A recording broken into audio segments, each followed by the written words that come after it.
Ще има и още. А сега, драги ми Константин, чуй задачите си. Ако се намали траенето в тези места, времетраенето на полета значително ще се увеличи и въздухолета ще се превърне в сериозно транспортно средство. Ще трябва да помисли за някои подобрения, които да улеснят управлението. Така всеки ще може да се справя с него. Ваше Величество, след като вашата дъщеря се справя с въздухолета, необходимо ли е да се опростява неговото управление? Не мислите ли, че е опасно едно такова необикновено средство за придвижване да е прекалено достъпно? Никой не може да спре прогреса, драги ми Константин. В близко бъдеще въздухолетите ще са нещо толкова обикновено, като волските каруци днес. Затова е по-добре да контролираме процеса, отколкото да се чудим един ден какво ни е дошло до главите.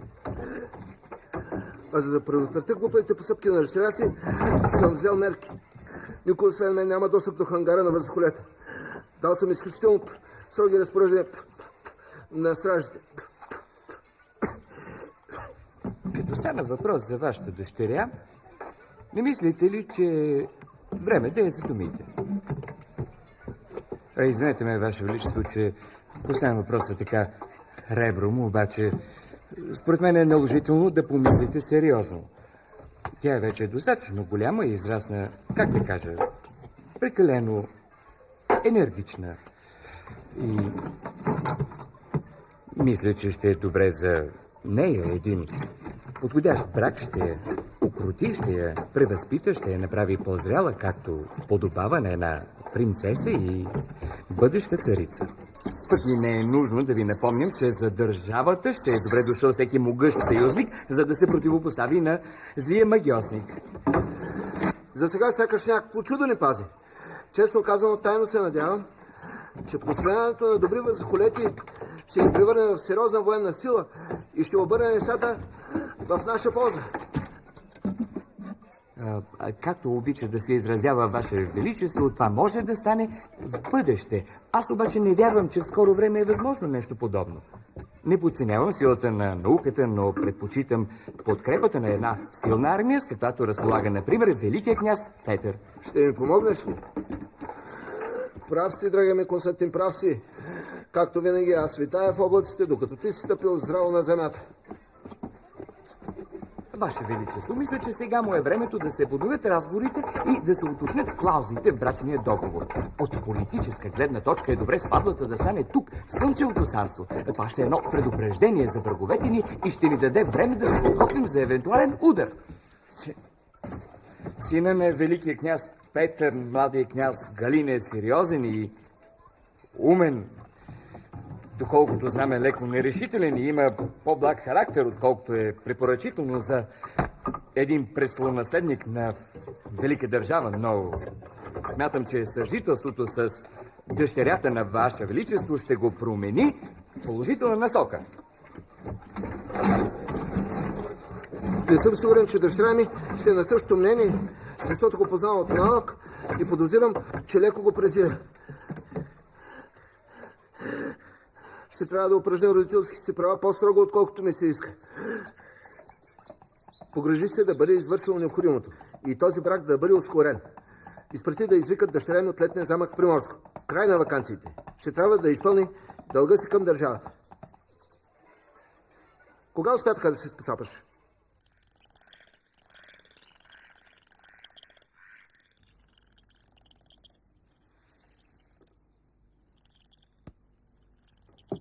Няма да е лошо да погледна какво казват картите.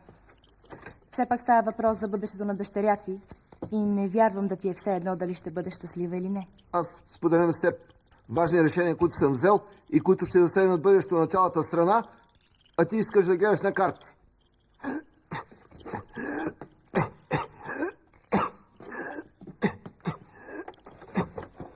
Добре. Хвърли едни карти. Да видим сега. Пътуване. Леко премеждие. Пътуване, но вече по въздуха. Това пък какво ли значи? Значи, че пак ще се опита да открадне въздухолета, ама няма да успее.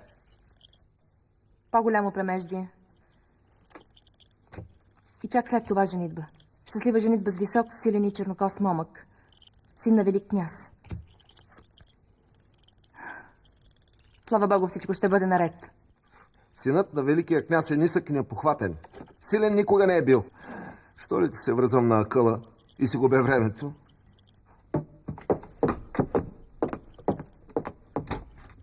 По-важното е, че ще бъде щастлива. Дори много щастлива.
Има начин с един удар да оцелим два зайка.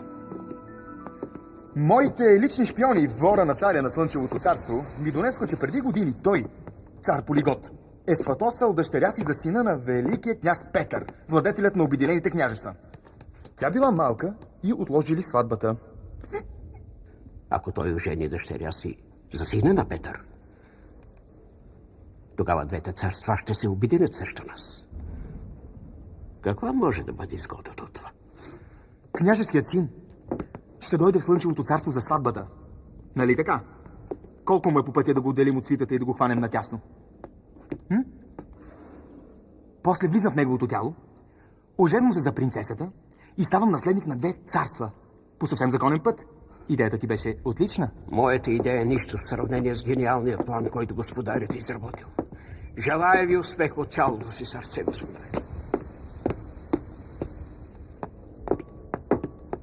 А сега ще ти покажа нещо, което никой друг не е виждал.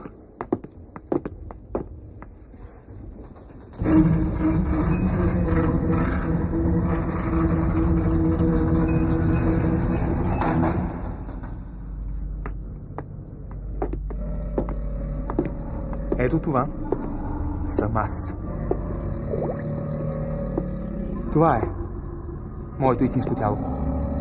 Искам да кажа тялото, в което съм роден. Знам.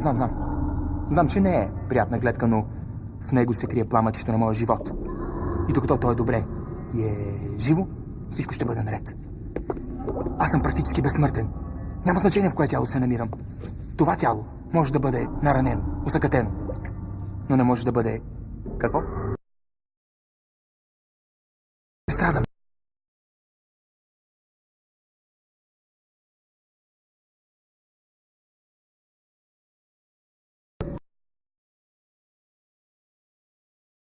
Тутък си се превръщам в обикновен човек, като всички други, и мога да умра или да бъда убит съвсем лесно. Господар, защо ми казвате всичко това? Не съм сигурен, че искам да го зная. Има още нещо, което трябва да научиш. Това маниче се нуждае от храна, за да живее. От много храна. Защо аз, господар? Прекалено много знаеш. Повече отколкото е безопасно. Ти беше мой добър приятел и съветник, но не мога да рискувам.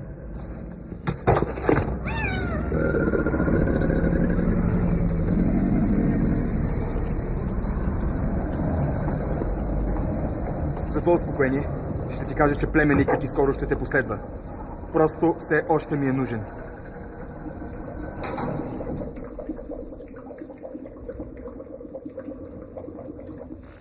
Завърти я на изток. Още малко я завърти. Бавно, много бавно! Ти май не ме слушаш какво говоря. Бавно. По-бавно. Стой така. Тапако! Казах ти да спреш! Върни малко! Като следваш от покрива, ще ти ударя кожата. Вдигни я нагоре с ръчката. Стой! Това е. Слизай от покрива и внимавай да не паднеш.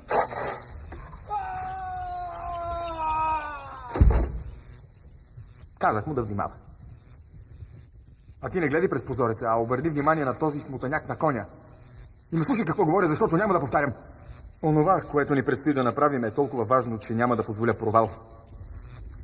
Този мазен младок е Галин, синът на великия княз Петър. Той се е запътил към Слънчевото царство заедно с свитата си, за да присъства на собствената си сватба. Негова жена ще стане дъщерята на цар Полигот, владетеля на Слънчевото царство. А ние ще съдействаме това да се случи. До тук ясно ли е? Добре. Но първо да хванем Галин и да си поприказваме за това-онова. Донесе ли всичко, както ти наредих? Много добре. Приготви кандилците и горивото за дим. Проектора. Чудесно. На работа.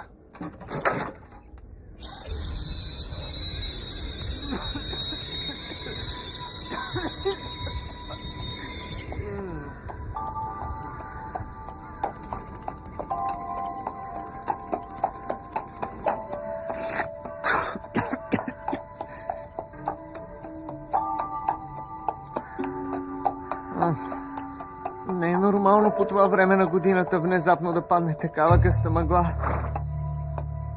И миризмата е някак странна.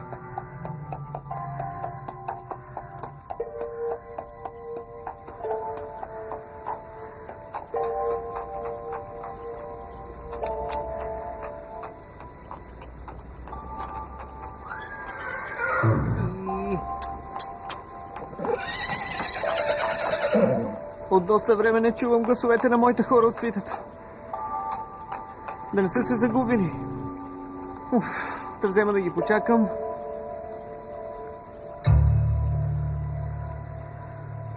И загубили са се. Аз обърнях.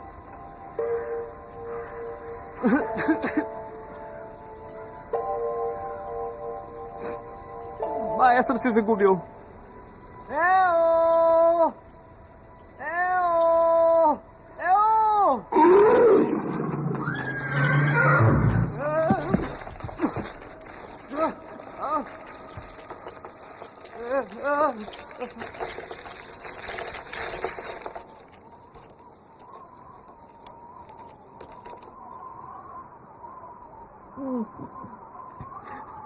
Помощ! Помощ! Помощ! Стори ми се, че чувам гласове. Но може да са били воплите на предишни жертви. Това място е предпочитано от самоубийците.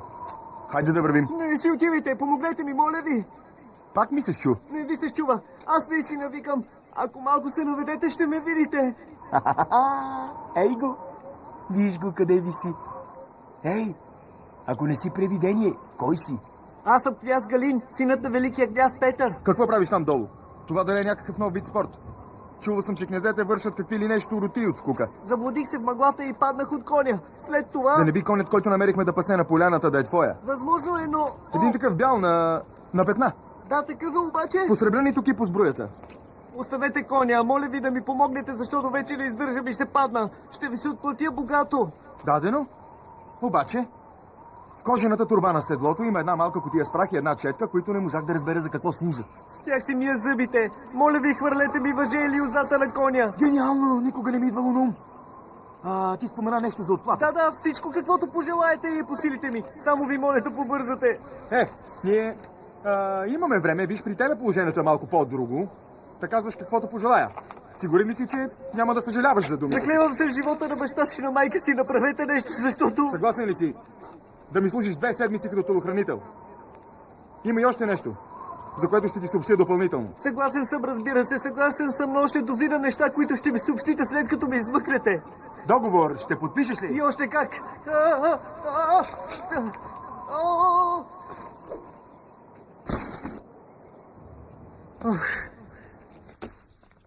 Това е договор. Ще трябва да се подпише на всяка страница. Дръбосък, донеси перо и мастило.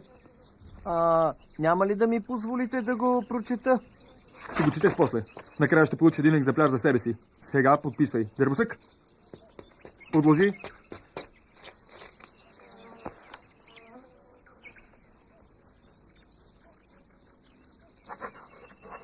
Готово. Много добър начин за копиране. Сам си го измислих. А сега да продължим с нашето споразумение. Трябва да си разменим телата. Как така ще си разменяме телата? Ей така, аз в твоето, ти в моето. Нали се сещаш? Телата да не са бутуши, че да ги разменим просто така. Чакайте малко. Преди малко, като висеше на клончето, не питаше за нищо, сега изведнъж стана много любознателен. Къде съм си дянал тебе, Шира? Ето го. Ами ако не се съглася? И вече се съгласи, когато практикуваше онзи княжески спорт. Не си ли спомняш? Къде се е чуло и видяло хората си сменят телата? Хайде, престанете с шегите. Развършете ме! Време да тръгвам!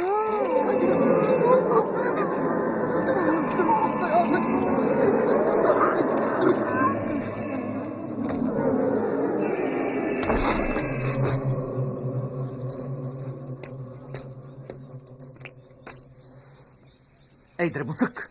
Ела да махнеш това въже! После ще се погрежиш за него. Той е глупак. Се е занемарил като свиня в кочина. Това е най-тъпото тяло, в което някога съм попадал и трябва да го търпя с шумът и време. Айде, свестявай го по-бързо и да тръгваме. Не го изпускай от очи, че да не вземе да ми опропасти хубавото тяло.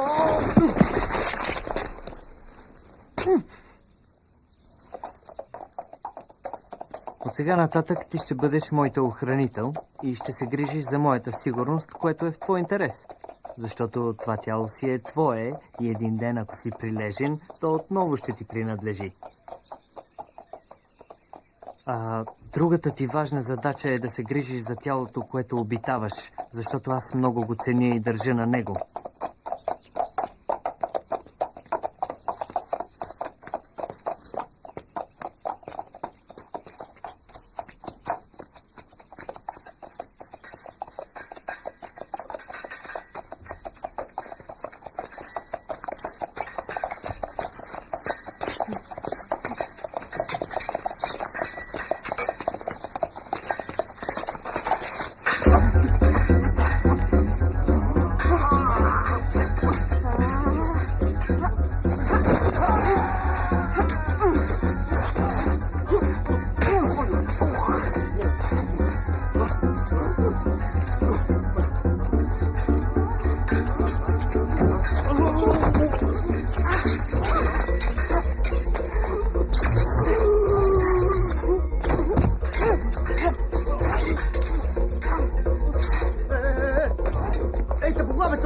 Върни се веднага, това тяло да не си го намерил на пътя!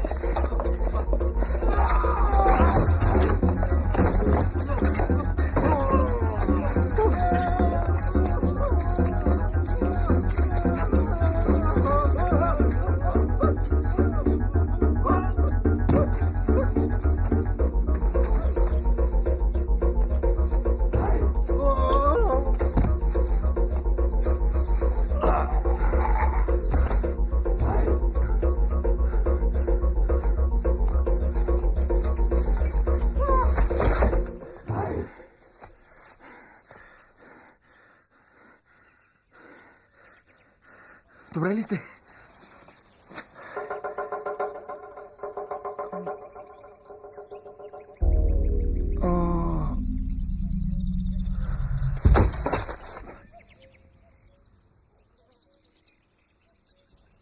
Какво ви стана? Никъде не сте ранен.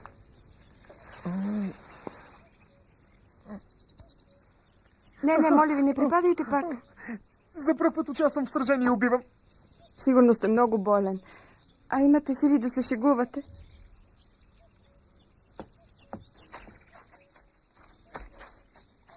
В известен смисъл не лъже.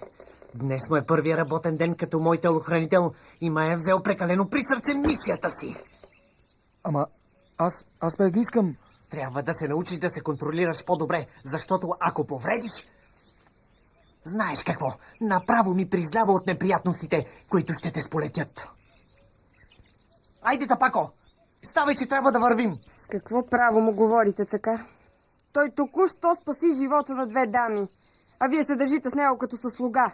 Вие се въобразявате, че като сте княз и всичко ви е позволено. Ау, спасил ви живота, чудо голямо. Ние сме тръгнали да вършим работа, а не да спасяваме живота на всеки срещнат. Вие откъде знаете, че съм княз? Не ти аз? Лъквай! Какво се правите на глупак? Та ние се познаваме от деца. Това, че не сме се виждали от 3 години, не може да ме накара да сбъркам личицето. Лилия! Принцеса Лилия! Колко съм... Глупав, казах ти да млъкваш! Вие ме познавате? Аз не си спомням. Аз съм му говорил за вас. Простете ми, принцесо, че не можах да ви позная веднага, но обстоятелствата, при които се срещаме, са толкова необикновени. Много се радвам, че намесата на моя телохранител се оказа навременна и се надявам, че не сте наранена. За нас ще е приятно задължение и незаменимо удоволствие да ви придружим до замъка на вашия баща. Още повече, че и ние натам сме се запътили. Ако имате нужда от нещо, моят слуга и всички ние сме на ваше разположение. Ей, дървосък! Донеси вода и чисти кърпи за дамите. Благодаря ви. Наистина имаме нужда от малко вода. Дай ги на моята придружителка. А сега, господа, ще ви помоля за малко да ни оставите сами.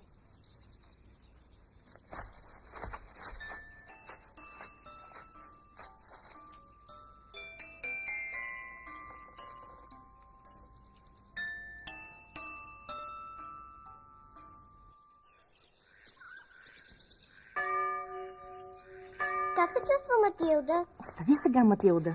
Тя винаги се чувства по един и същи начин. Вие разказвайте. От вестоносеца разбрахме, че сте преживяли премеждия. Но аз отчаяно се нуждая от подробности. Беше много страшно. Аз за малко да припадна, а как Алина се държа толкова смело. Грабна един меч и посече има парцаливци. Ако не беше дошъл онзи хубав рицар, направо не знам. Хайде, не се превземай. Щяла да припадна от страх. Не видях какво направи. Но в краката ти се гърчаха двама от тези нещастници, сякаш ги беше ухапала змия. Отбранявах се както мога. Аз не ходя на уроци по вехтовка като тебе, но също умея едно друго. Говорете малко по-ясно. Какъв е този хубав рицар? Страхотен! Телохранител на княз Галин.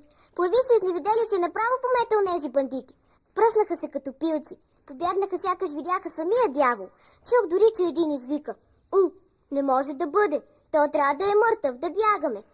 Не ми стана ясно какво точно имаше предвид, но не съм си представила, че някой може да се справи с цяла тълпа разбойници толкова бързо. И накрая взе, че припадна. Припадна, защото беше болен. И после каза, че за първи път участва в битка. Кой знае какво ще стане, ако участва за втори път? Беше му зле и бълнуваше. И няма какво толкова да го обсъждаме. Той постъпи така, както би постъпил всеки нормален рицар. Мисля, че кака Лили го харесва. Престани да говориш глупости.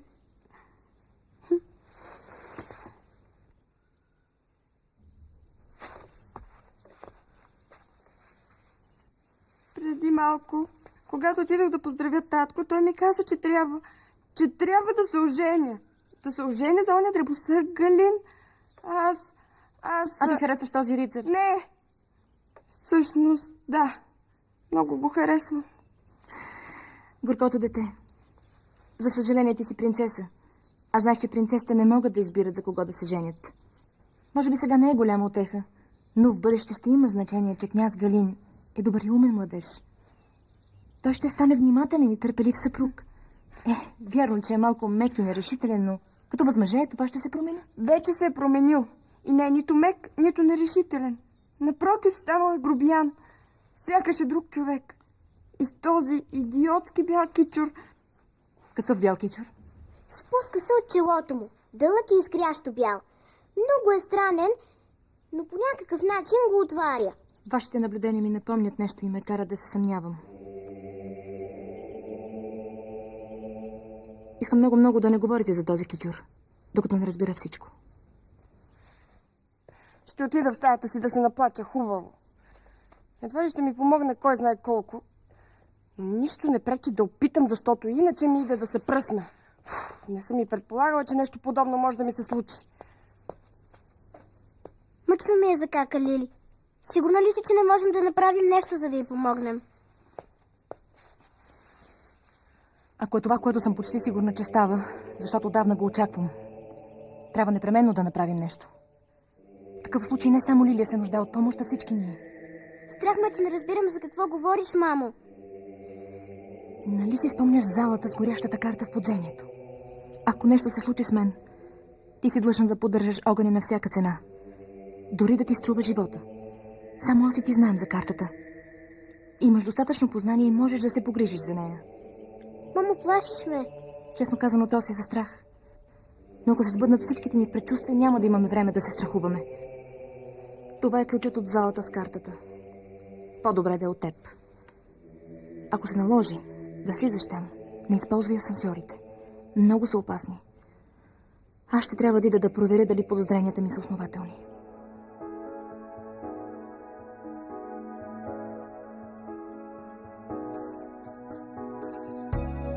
Ражда се зората с новия ден, прогонва тъмнината в уморен сънен плен. Ражда се детето в зряла любов, с първи вик небето вижда кръста нов. Един живот постига свока изов. Един живот постига, изтича като пясък, погълнат от бурното море и се преражда вечно с трясък. Не може да умре. Раждаш се отново, вече си друг. Вчера бил си някъде, а днеска си тук. Ражда се доброто, плотна, зряла любов. С първи вик небето вижда кръста нов. Къде се губиш ти, бе?